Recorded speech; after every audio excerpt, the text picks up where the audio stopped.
ആ അച്ഛനായിരിക്കും. ഞാൻ ഉറങ്ങിന്ന് പറഞ്ഞു. സംസാരിച്ചു തുടങ്ങി നിർത്തൂല അമ്മ. അച്ഛനാണെങ്കിൽ നാട്ടിൽ എല്ലാ വിശേഷങ്ങളും പറയണം.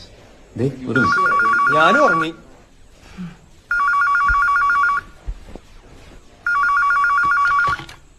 ഹലോ, നീ ഇത് എവിടെയായിരുന്നു? അടുക്കളയില് പാത്രം കഴുകായിരുന്നു. ആ അവരൊക്കെ എവിടെ? ഉറങ്ങി. ഭക്ഷണം കഴിച്ചിട്ടാണോ കിടന്നത്? ആ കഴിച്ചു. എന്താ ഉണ്ടാക്കിയേ? സതീഷിനെ അറിയാലോ, അവൻ ഇറച്ചി നിർബന്ധ. ചിക്കൻ ഉണ്ടായിരുന്നു ഫ്രിഡ്ജില്. കുട്ടൻ അയിലക്കൂട്ടാനുണ്ടാക്കി. പിന്നെ ചപ്പാത്തിയും പുട്ടും ഉണ്ടായിരുന്നു. ഉച്ചക്കത്തെ ചോറും സാമ്പാറും ഉണ്ടായി. ഒന്നും പോരാണ്ട്.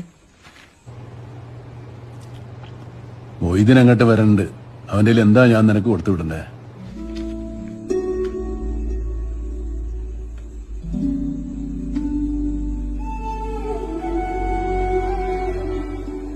നിങ്ങൾ ഒരു ദിവസം ഇട്ടൊരു ഷർട്ട് അലക്കാട്ട് കൊടുത്തു വിടോ?